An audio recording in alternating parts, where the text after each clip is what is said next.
The loser at the table. You really think anyone with a minimum wage job should be giving life advice? My brother laughed, fork in hand, his voice slicing through the laughter and clinking glasses like a blade. Everyone at the Thanksgiving table froze. My mother coughed awkwardly. My father looked down at his plate, and I just sat there, smiling. Because if I opened my mouth, I might have said something I couldn't take back. The turkey was golden, the tablecloth spotless, and the air heavy with tension disguised as warmth. My brother, Ethan, had just returned from another business trip, the kind where he posted pictures in first class and tagged motivational quotes about grind culture. He was the golden child, always had been, the kind of man who made success sound like an exclusive club, and he was the gatekeeper. Me? I was just working at a small startup, doing product design, barely scraping by. Or so they thought. No one at that table knew what I was really building toward. Not yet. Ethan leaned back in his chair, swirling his wine. "I'm just saying, Mom," he continued, smirking, "some people choose mediocrity. Others build empires." He looked at me like he was doing me a favor by including me in the conversation. "You're still at that tech doodle job, right?" Laughter followed. Not cruel exactly, but sharp enough to sting. I tried to shrug it off. "Yeah," I said lightly. "Still there. Still doodling." My sister-in-law chuckled. "At least you're creative." Her tone said what she didn't. "At least you're trying." It wasn't the first time my achievements had been dismissed like that, but this time it hit differently, because 2 days earlier an email had arrived from a company I'd dreamed about working for since college, an $850,000 salary offer, plus stock options. I hadn't told anyone yet, not even my friends. I wanted to savor that quiet, private victory before the world tried to twist it into competition. As the dinner dragged on, I watched Ethan brag about his new real estate investment, his new car, his new vision for leadership.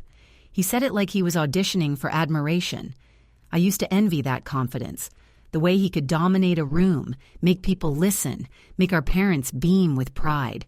But that night, something inside me shifted.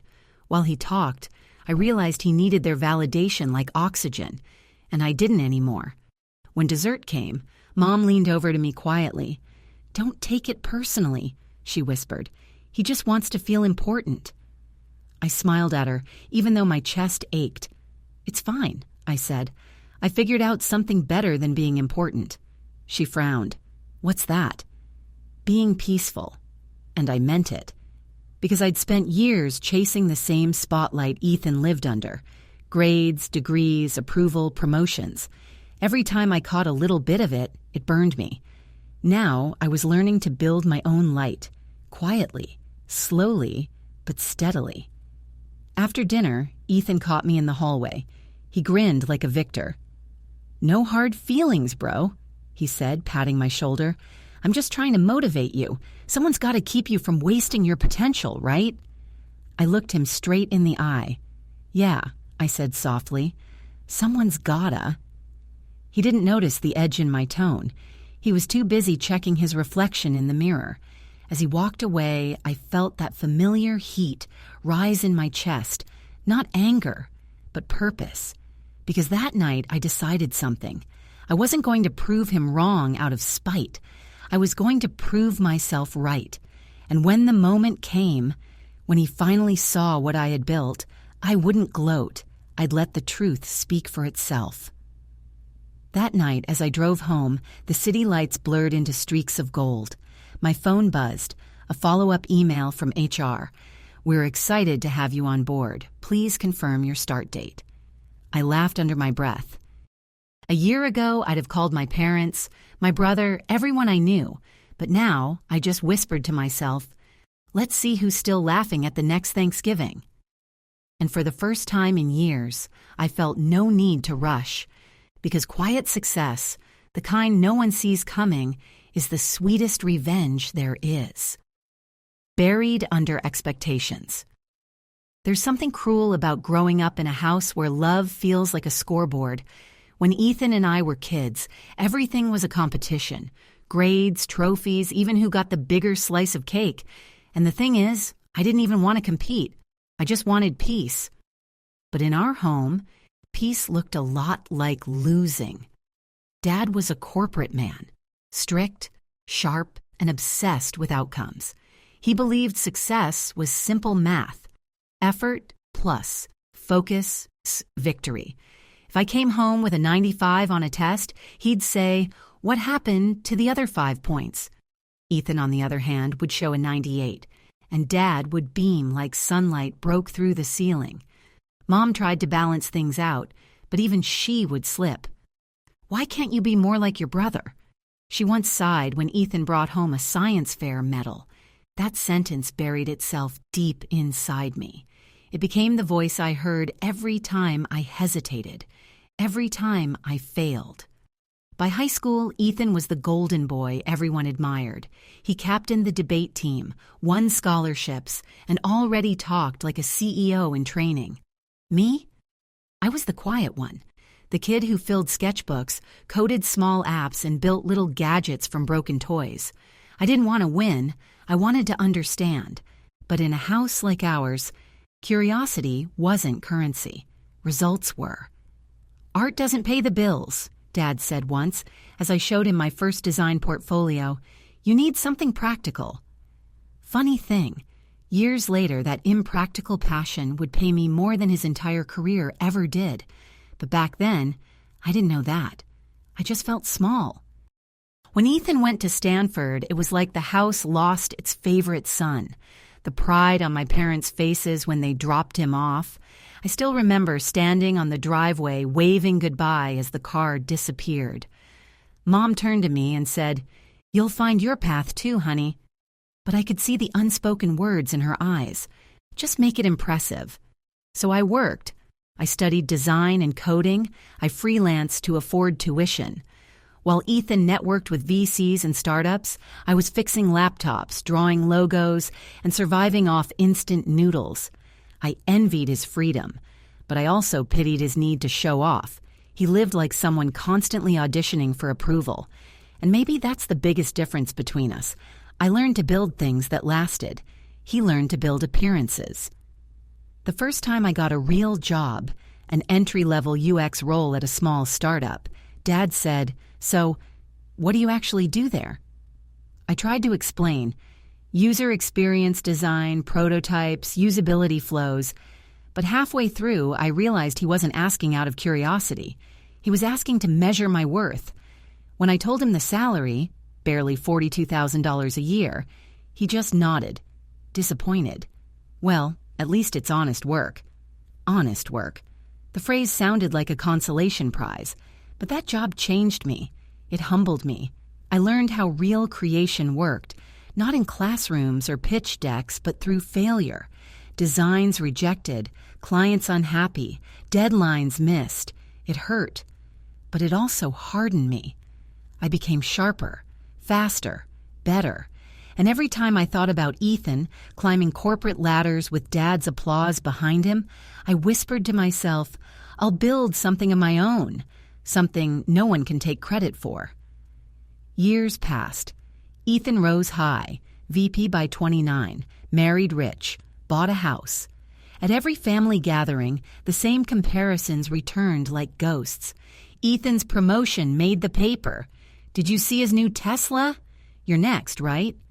No one asked if I was happy. They only asked if I was winning, and that's what broke me the most, realizing that in their eyes, my worth wasn't in who I was, but what I earned. But then, something shifted. My startup, the same tiny doodle job Ethan mocked, began growing fast. Our app went viral. Investors noticed. Clients multiplied. Suddenly, I was leading teams, signing contracts, and turning sketches into systems used by millions. Still, I told no one. Not yet.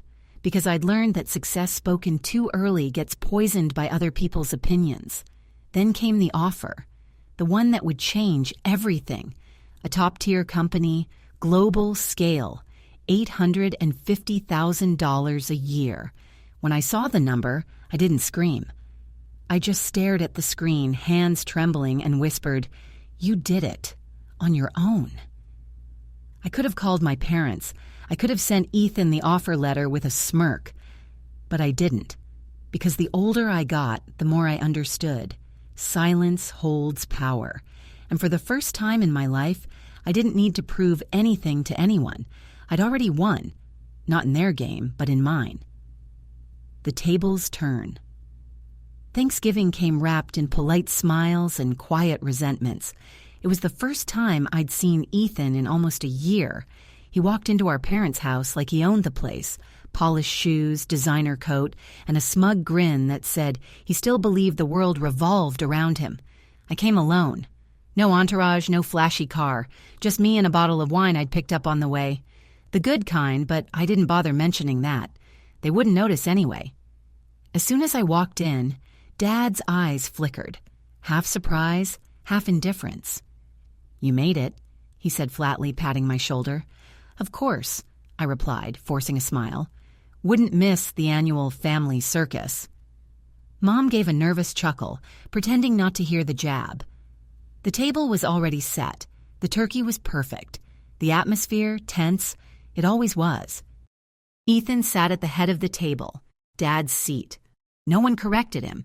He started talking before anyone even picked up their forks about his company's latest deal, his elite client network, his gym routine. Each word carried a layer of self-congratulation. He was performing, and the audience was eating it up. Dad laughed. Mom nodded in admiration. I stayed quiet, chewing slowly, watching. He noticed, of course. He always noticed silence. It made him feel threatened. "So," Ethan turned to me mid-bite, smirking, "you still doing those design doodles? What's it called again? User something." I smiled politely. "User experience design, yeah, still doing that." He chuckled, loud enough to make sure everyone heard. Right, minimum wage art stuff. Glad someone's keeping the dream alive." Dad grinned uncomfortably. Mom whispered, "Ethan, don't be rude." But he kept going. "No, really. I mean, it's cute. Some people make money, others make screens pretty." He thought he was being clever. The room laughed, lightly, nervously, and for the first time in years, I didn't shrink. I didn't look away. I just met his gaze and smiled, a calm, dangerous smile. "You know, Ethan," I said softly, "you're right." "About what?" he smirked. "About making things pretty. That's what I do. I take chaos and make it elegant. Kind of like cleaning up after people who think they're smarter than they are." The table went silent. Mom froze with her fork mid-air. Ethan blinked, caught off guard. Then he laughed, too loud, too forced.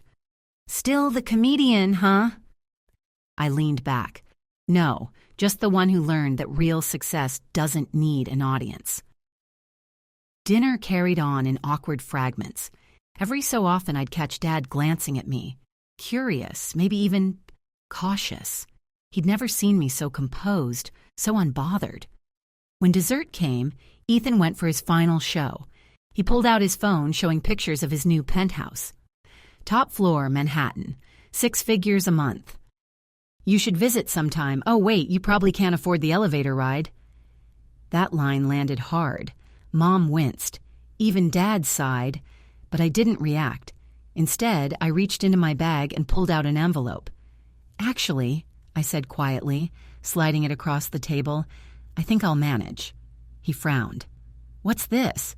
"An offer letter." He unfolded it, expecting maybe a freelance project or a modest raise. Then I saw his face change. Slowly, painfully, beautifully.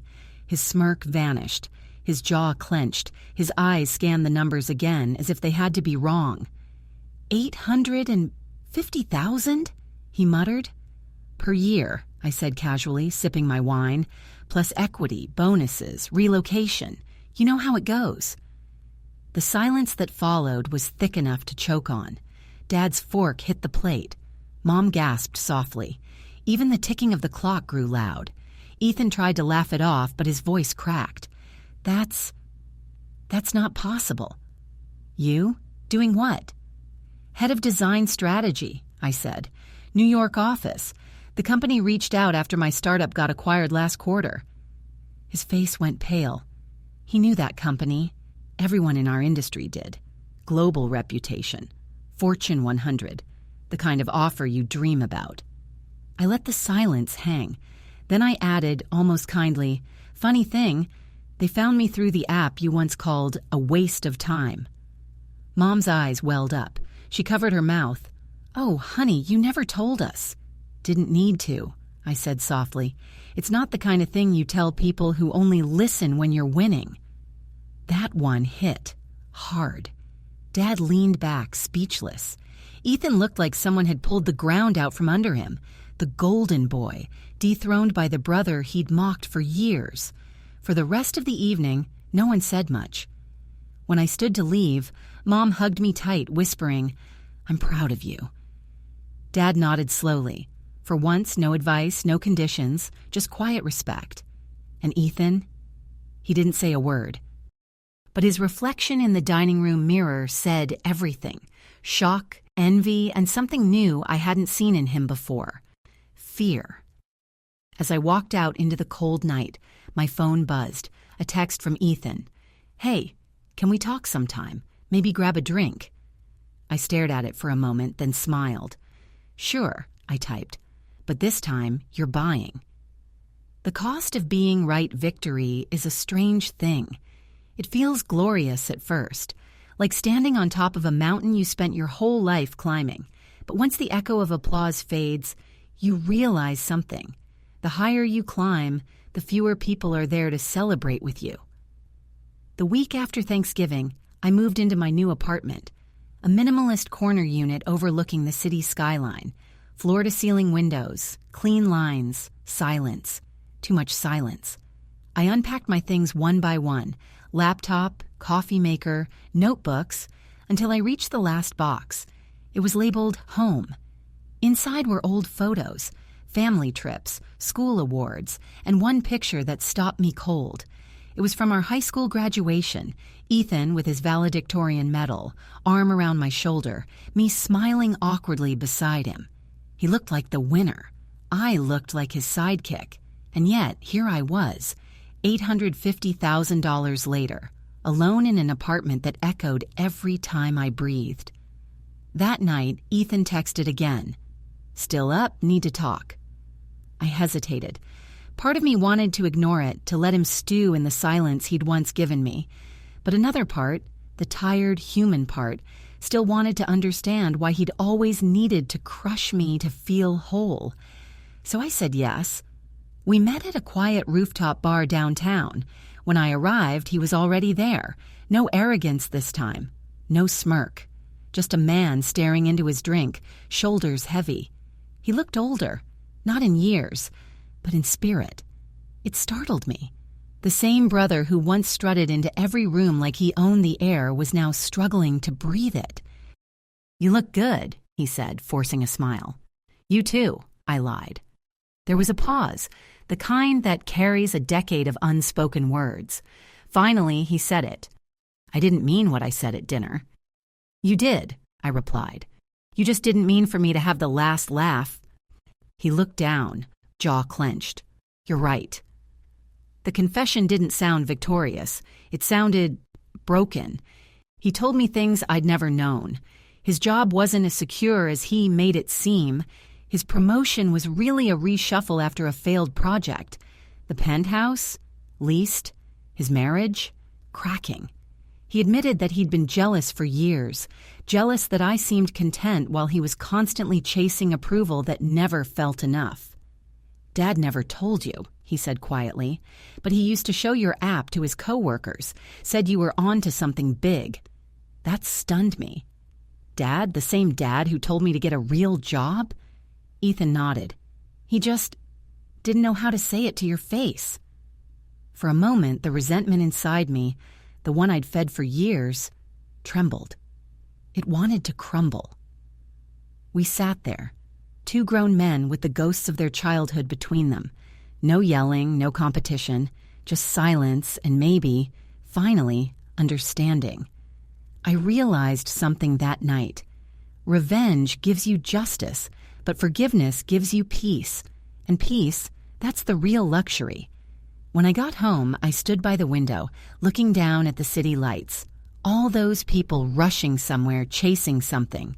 Approval, money, recognition, the same things that once owned me. I thought about the kid I used to be, the one who stayed up late sketching ideas no one cared about. He would have been proud, not for the salary, not for the status, but for the strength it took to stay gentle in a world that rewarded arrogance. A week later, Mom called. "Your brother told me everything," she said softly. "He's different now." Then her voice cracked a little. "I'm sorry, sweetheart. We should have been better parents." I didn't know what to say. I just listened. It wasn't a grand apology, but it was real. And for the first time in my life, I didn't need to earn their love. It was just there. That weekend, Ethan came over with a small box. Inside was an old photo, the same one from graduation. But this time, framed. He'd written on the back, not the sidekick, the foundation. I stared at the words for a long time. Maybe that's what I'd always been, not competing with him, but holding things steady from beneath, waiting for him to grow up enough to see it. Later that night, I sat down and wrote something in my journal. Words that had been trapped for years. Being right costs less than being bitter. Winning means nothing if you lose yourself on the way. And sometimes, the best revenge is showing that you turned pain into peace. The power of quiet victories. There's a kind of peace that doesn't make noise. It doesn't announce itself with applause or headlines. It doesn't need validation or followers. It just arrives, quietly, like morning sunlight slipping through the blinds after a long, sleepless night. That's what my life felt like now. Quiet victory. Months passed after that Thanksgiving. Work was intense. 12-hour days, constant deadlines, board meetings with people who spoke in millions and moved in seconds. But I wasn't the same timid kid anymore. I spoke with confidence, led teams with empathy, and when younger designers came to me, nervous about being not enough, I saw myself in their eyes and told them what I wish someone had told me years ago. You don't have to be the loudest to matter. Ethan and I kept in touch, not as rivals, but as brothers finally learning how to exist in the same space. He started therapy, changed jobs, moved out of that penthouse he could barely afford, and bought a modest house near the coast. One evening he called me while watching the sunset. "You know," he said quietly, "it's strange. For the first time, I feel free." "From what?" I asked. "From needing to be better than you." We both laughed, the kind of laugh that heals something invisible inside. When I visited our parents next, the energy was different. No comparisons, no subtle insults disguised as advice. Just a family finally learning to be a family. Dad took me aside after dinner. "You know," he said, "I didn't understand what you did for a long time, but I watched one of your interviews last week." He smiled, a bit embarrassed. "You spoke well. You've built something real. I'm proud of you, son." That word, proud, hit harder than I expected. For years, I'd chased it like oxygen. Now that I didn't need it anymore, it found me. Later that night, I walked into my old room. Everything was smaller than I remembered. The desk where I'd drawn my first designs, the cracked lamp I'd fixed 100 times, the ceiling with glow-in-the-dark stars that still faintly shimmered. It felt like visiting the ghost of who I used to be, and instead of sadness, I felt gratitude, because every insult, every doubt, every "you'll never make it" had quietly built the backbone I stood on now. A few weeks later, my company flew me to a leadership summit. Hundreds of innovators, executives, founders, the best of the best. I was asked to speak on the future of design thinking, but when I stood on that stage, I didn't talk about technology. I talked about people, about failure, about the cost of always needing to prove yourself. We spend so much time trying to be seen, I told the audience, that we forget to see ourselves. And sometimes, the quietest work, the kind no one applauds, is the most powerful. When I finished, the room went silent, then erupted in applause. But the thing that stayed with me wasn't the sound. It was the calm in my chest. After the event, I walked out onto the balcony. The city glittered below, endless and alive. I took a deep breath and smiled to myself, not because I'd won, but because I'd stopped fighting. That was the real victory, not the money, not the title, but the peace that came from knowing I had nothing left to prove. A few days later, Ethan texted again, a photo of him volunteering at a community kitchen, sleeves rolled up, grinning. "Trying out your version of success," he wrote. I laughed. Maybe he'd finally figured it out too, that success isn't measured in applause but in quiet contribution. That night, I sat at my desk, opened my journal, and wrote the last words of a chapter that had taken me a lifetime to finish. I forgive him. I forgive them. I forgive me. The boy they called a loser became a man who stopped keeping score. And that's the power of quiet victories. They don't shout, they endure. The next morning, sunlight filled my apartment, and for the first time in a very long time, I didn't wake up chasing anything. I just existed, calm, grateful, free.